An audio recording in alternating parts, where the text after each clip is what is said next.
Sir जानना चाहिए global बाबा क्या है और कैसे किस तरह की कहानी रहेगी। ग्लोबल बाबा ग्लोबल हैं। आजकल जितने बाबा होते हैं सब ग्लोबल ही होते हैं, तो उसमें है ये। देखिए ये बाबा कैसे हैं, ये भी ग्लोबल हैं। बाबाओं की जो छवि है आजकल धर्म के नाम पे जो सारी चीजें हो रही हैं और कैसे वो एक धंधा बन गया है, वो सारी चीज प्रदर्शित की गई है इसमें। क्या गा रहे हैं आपका, कुछ बताएं हमारे। मैं एक पॉलिटिशियन बना हूँ, एक नेता हूँ, और एक्चुअली नेताजी का भी रिफ्ट हो जाता है, क्लैश हो जाता है बाबा से, तो उस तरह कुछ है। इससे पहले भी और फिल्में आ चुकी हैं, जैसे पी के लिए ओ माय गॉड ले लिया। कितनी अलग रहेगी, कितना अलग कॉन्सेप्ट है। जब आपने सोचा तो कुछ रिजेंबल कर रहा था कि नहीं कर रहा था, क्यों आपने चुनी ये फिल्म? नहीं, ये बिल्कुल अलग फिल्म है। ये पी के या ओ माय गॉड जैसी कोई बात नहीं है इसमें। ये बिल्कुल अलग फिल्म है, बल्कि आप कह सकते हैं कि एक थर्ड डायमेंशन है। पीके अगर वन डायमेंशन है, दूसरा डायमेंशन है माय गॉड, ये तीसरा डायमेंशन है ग्लोबल वाला। एक अलग ढंग की फिल्म है और इसमें कोई स्टोरी, सारे एक्टर्स हैं और सारे कैरेक्टर्स हैं। कैरेक्टर्स की फिल्म है, कहानी की फिल्म है, और सब्जेक्ट कंटेम्प्रेरी जो सब्जेक्ट है, जो हालात हैं, उस पर ये सारी चीजें हैं। जब आपको कोई रोल ऑफर होता है तो आप कुछ अपने उसमें इंटरप्रिटेशन डालते हैं या कुछ आपका इमेजिनेशन रहता है, क्या करते हैं? नहीं, बिल्कुल मुझे कास्ट ही इसलिए जाता है कि अखिलेंद्र मिश्रा कुछ न कुछ एड ऑन करेगा, क्योंकि मैं कोशिश करता हूँ एज एन एक्टर की जो भी कैरेक्टर प्ले करूँ, जीवंत करूँ, वो अखिलेंद्र मिश्रा ना दिखे बल्कि वो कैरेक्टर दिखे। और यही कारण है कि ये लोग मुझे अखिलेंद्र मिश्रा के नाम से कम और मेरे जो किए हुए कैरेक्टर्स हैं उसके नाम ज्यादा जानते हैं। तो ये हमने कोशिश की है इसमें कुछ इनपुट डालने की। एक अलग कलर है, अलग रंग है, वो एक नेताजी का रोल मैं इसमें कर रहा हूँ। कितना असर डाल पाई सोसाइटी पर या कितना बदलाव लाएगी ये फिल्म, क्या समझते हैं इस बारे में? देखिए कि अब कितना लाभ पाएगी, देखिए डिपेंड करता है कि दर्शक कितना देखते हैं और दर्शकों को कितना पसंद आता है। लेकिन जहाँ तक मुझे उम्मीद है कि दर्शकों को पसंद आएगी ये फिल्म। अगर मैं समझता हूँ कि समाज में अगर एक फिल्म अगर 100 लोग प्रभाव पड़ता है तो बहुत बड़ी बात होती है, क्योंकि ये बहुत ही सशक्त माध्यम है और विजुअल मीडिया है। देख रहे हैं आप चीजों को, तो उसका असर बहुत ज्यादा पड़ता है लोगों पे। क्योंकि जो भी आपके पहले के किरदार लोग बहुत रिजेंबल करते हैं, उसे काफी याद करते हैं। हाँ। क्या आपके दिमाग में अगला किरदार कैसे चुनेंगे या क्या एक रणनीति रहेगी, किस तरीके से आप एक्टर अपने आप को तैयार कर पाते हैं, क्या होमवर्क रहता है आपका, कैसे आप पाते हैं अपने किरदार को? नहीं, ऐसा कोई होमवर्क नहीं रहता। मुझे किरदार मिलता है और जब किरदार मैं सुनता हूं और मुझे लगता है कि ये किरदार करना चाहिए तो मैं किरदार करता हूं। फिर अपने ढंग से डायरेक्टर के साथ मिलके उनसे बात करके जो राइटर ने जो पैरामीटर क्रिएट किया हुआ है उस पैरामीटर विदिन रह करना कि उसको जज करके एक कैरेक्टरेशन देने की कोशिश करता हूं उस कैरेक्टर को। एक बॉडी लैंग्वेज होती है उसकी, एक डायलॉग डिलीवरी होती है, एक इंटोनेशन होता है, तो उस तरह से हम पोर्ट्रे करते हैं कैरेक्टर को और तब हम करते हैं। तरफ ये ग्लोबल बाबा फिल्म है, ठीक है, ओ माय गॉड है, तरफ ये क्या कूल है, पॉर्न फिल्म से ऐसी ये भी सोसाइटी में खाई जा रही है। तो कितनी रिस्पॉन्स बनती है डायरेक्टर्स की या प्रोड्यूसर्स की कि अच्छी फिल्मों को बनाना, दिखाना, अच्छा बजट देना? नहीं, समाज के लिए तो बहुत बड़ी जिम्मेदारी है फिल्म मेकर की। फिल्म मेकर्स ना बेशक कहें कि हमारी जिम्मेदारी नहीं है, हमारा काम है एंटरटेनमेंट देना, लेकिन एंटरटेनमेंट के साथ संदेश देना, समाज को आईना दिखाना, ये बहुत जरूरी है। लेकिन अलग अलग सोच के फिल्म मेकर्स आ रहे हैं, अलग अलग ढंग की बातें हो रही हैं। 100 करोड़ के क्लब का होड़ मचा हुआ है, तो उसमें कहीं न सिनेमा पीछे चला जाता है। Creative has taken the back seat, तो अभी क्या कर सकते हैं। और एंटरटेनमेंट और जो यूजर और जो वो सो कॉल्ड पॉर्न चीजें जो है वो फ्रंट से, तो क्या कर सकते हैं। चलिए sir, wish you all the best. हम चाहेंगे आप ऐसी मर्यादा करें और थैंक यू, बहुत बहुत धन्यवाद। धन्यवाद। बाबा एक कैसा टाइटल है, क्या दर्शाता है, क्या फिल्म है और आपका किरदार क्या है? ओके, फर्स्टली ग्लोबल जैसे टाइटल से क्वाइट ऑब्वियस है, एक बाबा के बारे में है जिसका नाम ग्लोबल बाबा है फिल्म में। और फिल्म बस ऐसे बाबाओं के बारे में है जो आप रोज़ अपनी आम जिंदगी में कई बाबाओं को देखते हैं, और ऐसे एक बाबा के ऊपर है, उसकी कहानी है, वो कैसे बनता है और कैस के जो स्कैंडल्स हैं वो एक्सपोज किए जाते हैं। और जो मैं एक जर्नलिस्ट का रोल प्ले कर रही हूँ, एक इन्वेस्टिगेटिव जर्नलिस्ट भावना शर्मा। और कहानी बस यही है कि वो एक नॉर्मल से छोटे लखनऊ के एक छोटे शहर में रहती है और बाबा ऊपर वो एक स्टोरी कर रही है और कैसे वो एक्सपोज पूरा स्किल जो है वो एक्सपोज करती है और कैसे करती है, दैट्स व्हाट द फिल्म। बाबा जिनके जीवन पर बहुत प्रभाव रहा, उनको बहुत मानती है। नहीं, ऐसे कोई एक पर्टिकुलर बात नहीं है। तो मैं बहुत स्पिरिचुअल हूँ, I definitely believe in God and I am a very spiritual person. But से कोई एक पर्टिकुलर बाबा हैं जिनको मैं मानती हूँ। बट हाँ, लेटली बाबा रामदेव का जो जो उनके प्रोडक्ट्स हैं, आई फील अमेजिंग। और उनका जो योगा है, उनकी जो सोच है, आई फील दैट्स गुड। तो या I think Baba Ramdev is one person that I feel is doing really good stuff society. हम कहेंगे कि ऐसी फिल्में पहले भी आ चुकी है, तो कितनी अलग होगी और मास को क्यों देखी, क्या एक अलग मुख्तलिफ चीज़ हमें देखने को मिली? आई थिंक कहीं हम बहुत रियल इवेंट्स के ऊपर हमने बनाई है, बहुत रियल है film. Over the top, over commercialisation नहीं है फिल्म में। अब कहीं ना कहीं अब जब फिल्म देखेंगे तो जो कैरेक्टर्स हैं बहुत रियल है, जो जैसे उनकी बात करने का तरीका है और जिस सिचुएशन से वो गुजर रहे हैं बहुत रियल हैं। तो I am assuming people will relate a lot with it. जैसे अभी ओ माई गॉड आई थी, पीक आई थी, जो सिमिलर है, बट जो एक्सिक्यूशन है हमारी फिल्म का वो बहुत डिफरेंट है इल्मों से। We far more real, we are far more hardcore. जो बाकी की फिल्में थी वो ऊपर से इस मुद्दे पे बात कर रही थी। हमारा मेन मुद्दा यही है और हम बहुत कट हैं इस मुद्दे को लेकर। इसमें खुद एक पत्रकार होती है, तो आपको ऐसा मौका मिलता है किसी बाबा को एक्सपोज करने का, कौन से बाबा हमको एक्सपोज कर पाते हैं? आई थिंक जितने बाबा जो हैं उन्हें जरूर एक्सपोज करना चाहती है। जो देखिए, अब सारे बाबा बुरे नहीं हैं, there are some good ones, there are some bad ones. तो नाम ले लीजिए ताकि जान पाए अच्छे कौन है बुरे हैं। वो तो जो लोग देखते हैं उनको पता है कि कौन से अच्छे हैं कौन से बुरे हैं। तो मैं उसमें जाना नहीं चाहूंगी। I think we should not point fingers individually, but ये एक इंसान, दो इंसान लोगों का मुद्दा नहीं है, ये ऑन द होल एक कलेक्टिव प्रॉब्लम है। आई थिंक ब्लाइंड फेथ हमारी कंट्री में बहुत ज़्यादा है, तो उसको कंट्रोल करना है और फिल्म उसी के ऊपर है, ब्लाइंड फेथ के ऊपर। कैसे आपको आंखें बंद करके आप किसी के ऊपर इतना विश्वास कैसे कर लेते हैं। आई होप हमारी कोशिश यही है ताकि लोग थोड़े अवेयर हो जाएं। आई थिंक अगर लोग अवेयर हो तो उसमें हमारी जीत है, क्योंकि that's what the film is trying to do, to make people aware of the fraud babas basically. और अगर लोगों को लगा कि ऐसे उन्होंने बाबा कोई देखे हैं और ऐसे पे नहीं बिलीव करना चाहिए, तो हमारे लिए तो जीत ही होगी। यार, हम तो फर्स्ट फिल्म एक्टर्स हैं, तो रोक नहीं पाएंगे। जो जनता है जो उनको ब्लाइंडली फॉलो करती है, they are the ones who can do something about. Power is in the hands of the public. अगर आप इनको ब्लाइंडली फॉलो करेंगे तो आप ऐसे बाबाओं को ग्रो करने से रोक सकते हैं। तो सबसे यही गुजारिश करूंगी कि यार please think do start follow someone के ऊपर रिसर्च करिए, वो क्या है, क्या करते हैं। बहुत रिसर्च करिए। ये नहीं कि आप आपके नेबर या आपके चाचा या आपके ताऊ उनको फॉलो कर रहे हैं तो आपको भी फॉलो करना चाहिए। वो ब्लाइंड फेथ नहीं है, नहीं रखनी चाहिए।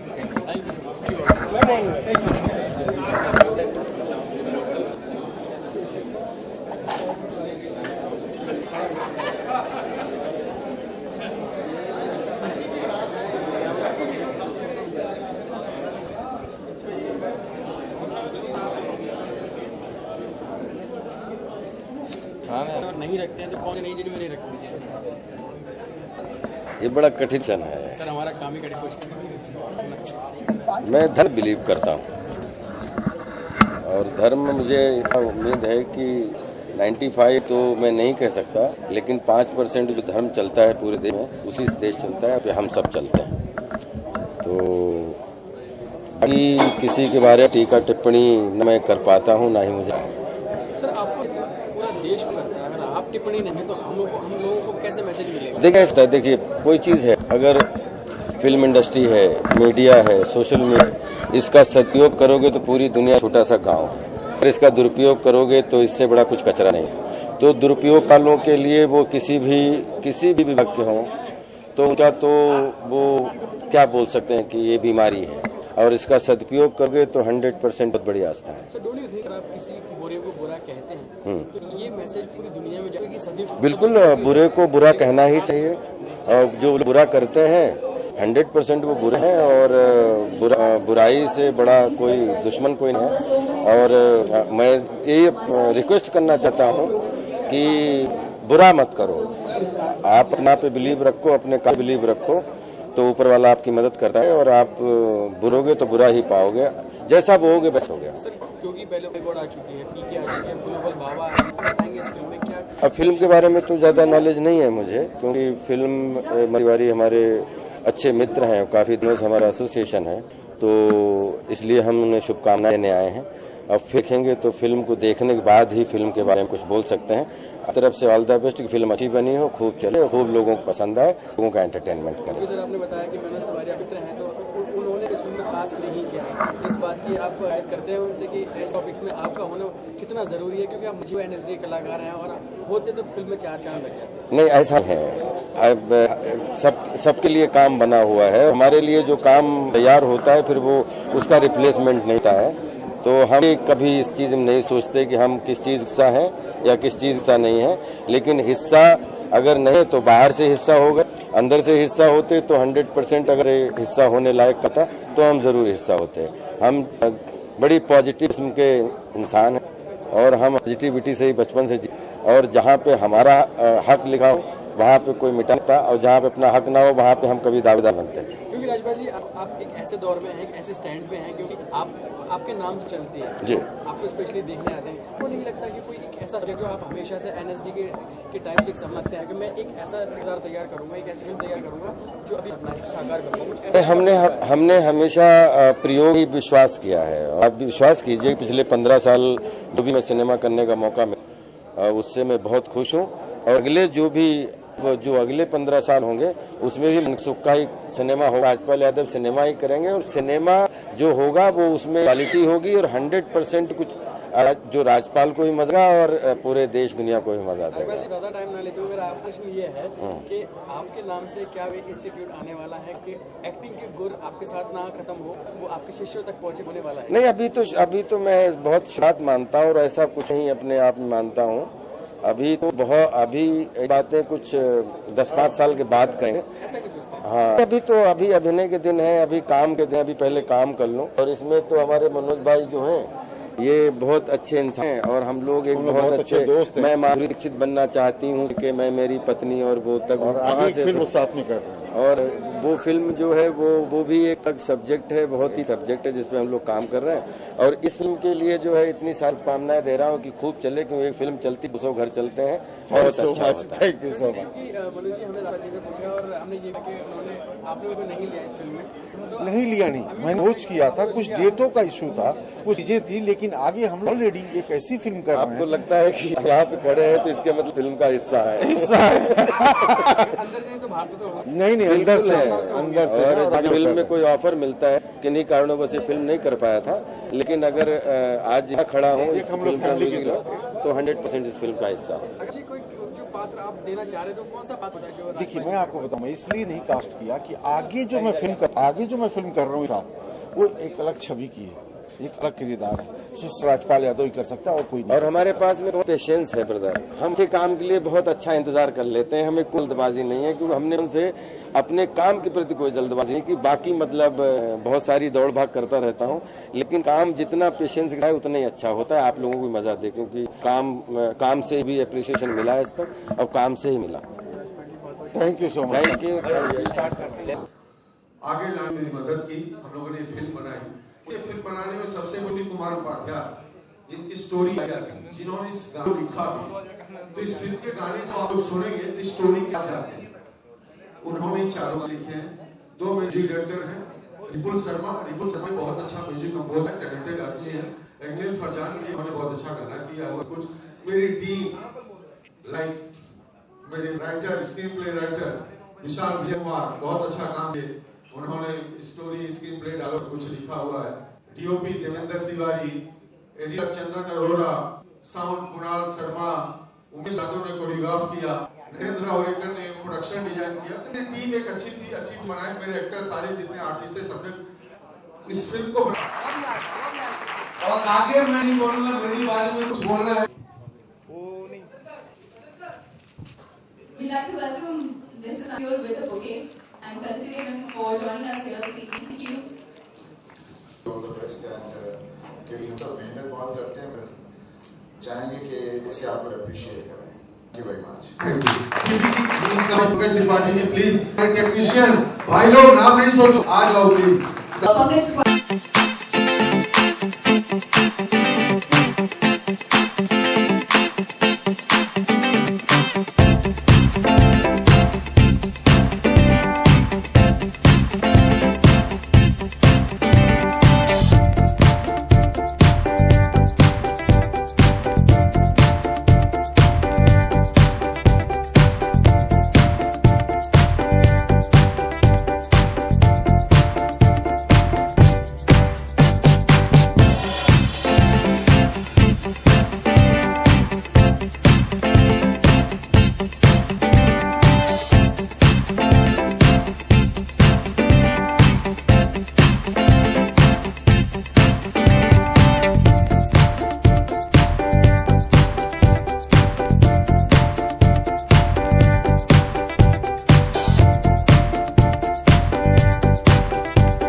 होती, साथ में जाके बैठ जाती थी।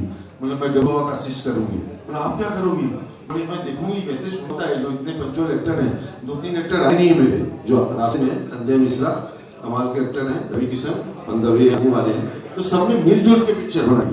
मैंने अकेले नहीं, टीम वर्क, सबने काम किया। सारे जितने टेक्नीशियन हैं, मैंने आपको नाम गिनाया, लाइक सूर्य कुमार उपाध्याय, विजय कुमार, या कोरियोग्राफर या डांस डायरेक्टर या जितने लोग थे, सबने हमने मिलकर फिल्म बनाई। फर्स्ट मैंने ये बोला था सर साहब को, आपको याद होगा कि सर मैं अकेले फिल्म नहीं बना सकता, ये बस की नहीं है, मेरी टीम वर्क है। और टीम जब जुड़ेगी तब मैं एक अच्छी फिल्म बनाता हूँ, चाहे वो आर्टिस्ट हो या टेक्नीशियन हो। मैं एक इन्वेस्टिगेटिव जर्नलिस्ट का किरदार प्ले कर रही हूँ। नाम भावना शर्मा है। एक छोटे से यूपी शहर की लड़की है और low middle class family belong करती है, सोल ब्रेड अर्नर है फैमिली में। और ये जर्नी है about how she gets into the entire scandal, tries and exposes global. और कहानी बस की यही है कि कैसे वो फंस जाती है और फिर निकलती है और क्या एक्सपोज करती है। एक बाबा है जो शुरुआत में मौनी होता है, चुप रहता है, रसपाल भैया कुछ नहीं बोलता है, 5 सीन, 6ठे सीन में पता चलता है वो तूतला है, इसलिए मौनी बना था। तो बड़ा इंटरेस्टिंग है, मुझे करते हुए बहुत मजा आया। मनोज भैया आपने पूरी छूट दी है, कभी नहीं बोलते थे क्या मत करो, जो करेक्ट करो, तो उस छूट का हमने भी फायदा उठाया, बड़ा मजा किया। बहुत इंटरेस्टिंग है, बड़ा रोचक है, अलग है। इस फिल्म में मैं बोलता था करते थे और वो दिखेगा फिल्म में, उस छूट का परिणाम बहुत मजेदार। Thank you, ऐसे नहीं है जो ग्लोबल नहीं है। आजकल हर बाबा ग्लोबल हो गया है, तो वही परिदृश्य इसमें देखने के लिए मिलेगा आपको। बाबाओं की जो छवि है और बाबा कैसे कहाँ से ग्लोबल हो जाते हैं। मैं मुबारकबाद देता हूँ विजय बंसल जी को, हमारे प्रोड्यूसर। बहुत ही कमाल का मैनेजमेंट था इनका, कमाल की यूनिट की थी इन्होंने। और मनोज तिवारी जी के साथ काम कर बहुत अच्छा लगा, बहुत एक्सीलेंट, बहुत बढ़िया डायरेक्टर हैं। और सूर्या जी जो स्क्रिप्ट पिरोई है और मेरा जो कैरेक्टर है इसमें दल्लू यादव का, वो मैंने एक अलग, जैसे मैंने और भी पॉलिटिशियन कैरेक्टर प्ले किया है, लेकिन एक अलग ढंग से कुछ जीवंत करने की कोशिश की है इस कैरेक्टर को। और मुझे उम्मीद है कि दर्शकों को पसंद आएगा और ये फिल्म लोग पसंद करेंगे। धन्यवाद। Speechless. ये जो आपका गेटअप है उसके बारे में बताएंगे कि क्या इंस्पिरेशन था और कैसे आपने डिसाइड किया ऐसे बाल और ऐसे करना? का कुछ ऐसा था कि बहुत ही नॉर्मल इंसान लगता था मेरा कैरेक्टर पहले, फिर सडनली थोड़ा की लगना था, थोड़ा ग्लैमरस लगना था, तो इंस्टेंटली कर सकता था। तो उसके लिए एक विग और एक गाउन की ज़रूरत थी जो फटाफट मिल गई और अपने आप एक कैरेक्टर, एक ग्रैंडर मिलता है कैरेक्टर को इसमें। कोई बाबा जो एक्चुअली हैं वो अपोज करेंगे या कुछ भी? नहीं, मैं कुछ भी एक्सपेक्ट नहीं कर रहा हूँ, बिकॉज हमने किसी एक पर्टिकुलर बाबा को टारगेट किया नहीं है और हम ना करना चाहते हैं। बस हमने जनरल आइडिया लिया है और सब कुछ को एक जनरलाइज करके दिखाने की कोशिश कर रहे हैं कि ऐसा होता है समाज में और यही सब चल रहा है।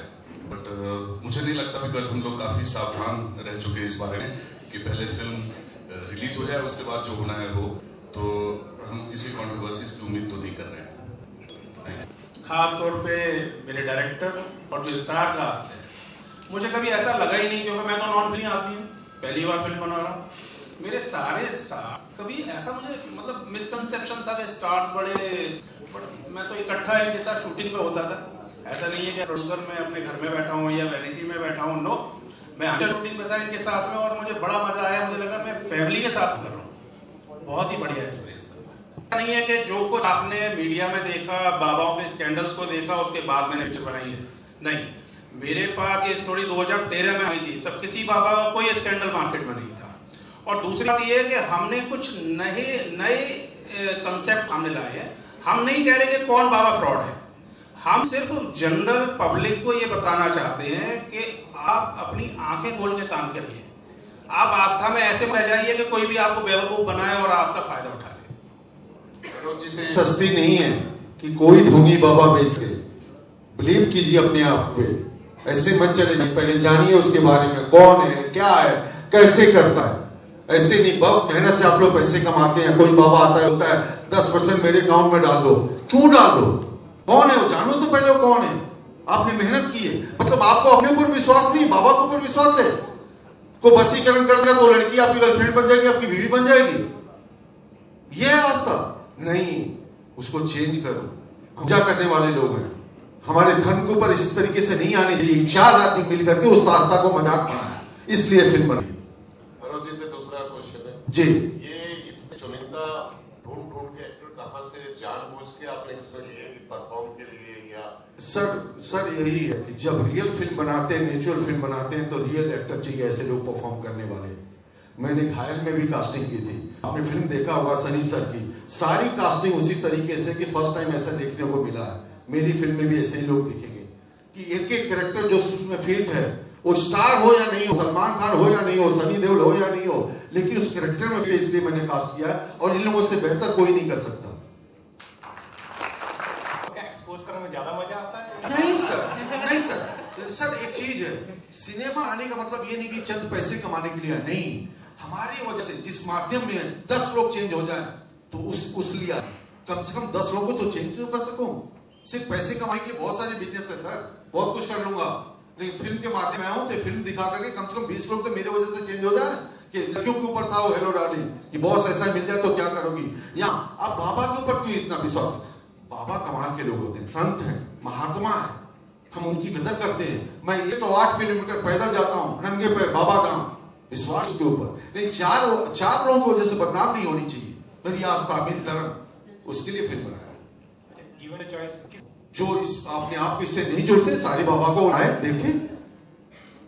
मैं आदर करता हूं रामदेव जी का, कि अच्छा काम कर रहे हैं, योगा सिखा रहे हैं, उससे कुछ लोग ठीक तो हो रहे हैं, करेक्ट काम कर रहे हैं, लेकिन जो ढोंगी बाबा होंगे वो हमसे परहेज करेंगे, हमारे अगेंस्ट में आएंगे।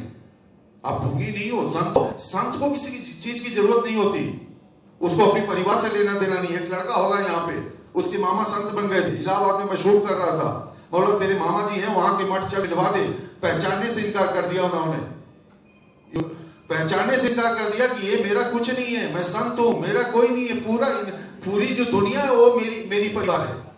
तो ये होता है संत। आप सबसे दरख्वास्त है कि आप प्लीज आकर बैठिए और आप सबके लिए पेश है। कैसे खेला आपने? हाँ, एक्चुअली हर एक्टर का ये ड्रीम होता है कि उसे मेन लीड मिले और एक पूरा ग्राफ मिले परफॉर्म करने को। तो थैंकफुली ये एक ऐसा ही किरदार है जिसमें कि शुरू होता है तो कुछ नहीं होता, धीरे धीरे ग्रेजुअली उसमें इंटेंसिटी बढ़ती जाती है और पावरफुल होते जाता है। कैसे एक पूरा फुल ग्राफ उसका वहाँ पे दिखता है, तो वो एक अपने आप में बहुत सेटिस्फैक्ट्री मोमेंट था मेरे लिए। जैसा कि हमने ये ट्रेलर देखा, आप बहुत कीप दिखाई दे रहे हैं, ऐसे रियल लाइफ में नहीं यार, रियल लाइफ में तो मैं बहुत सही आदमी हूँ। एक बीवी है, 2 बच्चे हैं। आप कितना सही मानते हैं कि एक तरफ डायरेक्टर भी कहते हैं कि मैं भी किसी को मानता हूँ, उसी तरह ये भी कहते हैं बाबा को एक्सपोज करना। हाँ, ये बात तो सब मानिए। देखिए, उनका अपना परसेप्शन है, बिकॉज मुझे ये लगता है कि वो अगर आप किसी बाबा में बिलीव करते हैं, वो शायद किसी बाबा में बिलीव करते हैं, तो शायद इसलिए उन्होंने ऐसा कहा। बट जहाँ तक मेरा नज़रिया है इन चीज़ों को देखने का, मुझे ऐसा लगता है कि बाबा कोई शक्ति तो नहीं दे देते आपको जिससे कि ऑल ऑफ अ सडन सब कुछ लाइफ में चेंज हो जाए और आप ज़ीरो से हीरो बन जाएं। न तो उनके पास ऐसी कोई जन्मभूमि होती है जो आप पीते ही आप में कुछ पास जाए, ऐसा कुछ हो। बहुत इंडिविजुअल मामला है। अगर कहीं किसी से शांति मिलती है किसी गुरु से तो ज़रूर जाना चाहिए उनके पास, पर ज़्यादातर तो देखने में यही आया कि फेक लोग ही ज़्यादा भरे हुए हैं। और हाँ बिल्कुल, कुछ अच्छे बाबा हैं, ऐसा हमने कुछ दिखाया तो नहीं है, पर फॉर श्योर जहाँ पे बुरे लोग हैं वहाँ अच्छे लोग भी हैं। पर मुझे जो सबसे इसमें समझने वाली बात ये लगती है कि जो असली बाबा है, जो रियल बाबा है, वो उसे इस दुनिया की कोई भी चीज़ कोई काम नहीं आती। इस दुनिया की जितनी मटीरियलिस्टिक चीज़ें हैं वो उसके लिए बहुत ही बेकार है, क्योंकि उसके लिए वो एक स्पिरिचुअल लेवल पे रहता है। तो अगर वैसा बाबा मिले तो 100% वो आपके लाइफ में बहुत कुछ सॉल्व कर सकते हैं। मैं पहाड़ों में एक बार पहले मैं माउंटेनियरिंग के लिए जाया करता था, तो एक बार मुझे एक ऐसे बाबा मिले रात को, जिन्होंने मुझे टच किया, तो मुझे ऐसा फील हुआ कि उनमें कुछ बहुत पावर था। और मैंने उन्हें कुछ पैसे देने की कोशिश की, तो उन्होंने कुछ पैसे नहीं लिए, बल्कि उन्होंने खुद खिचड़ी पकाई और मुझे खिलाया। और उनको देखते ही पता चला कि वो एक रियल बाबा थे, और वो ज़्यादा इस दुनिया में दिखते नहीं थे, पर वो गुफाओं में रहते थे और कभी कभी बाहर आते। तो वो मुझे दिख गया कि उनमें कुछ चमत्कारिक शक्तियाँ ज़रूर होंगी।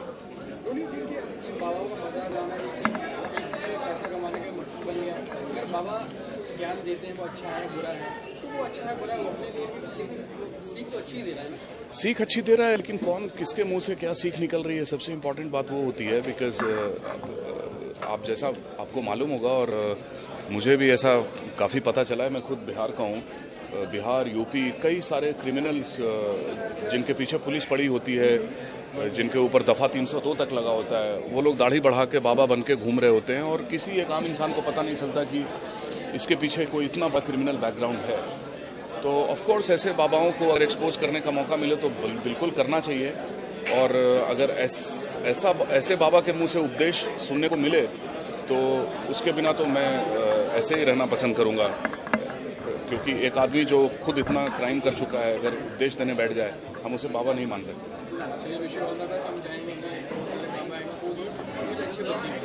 Yes, thank you.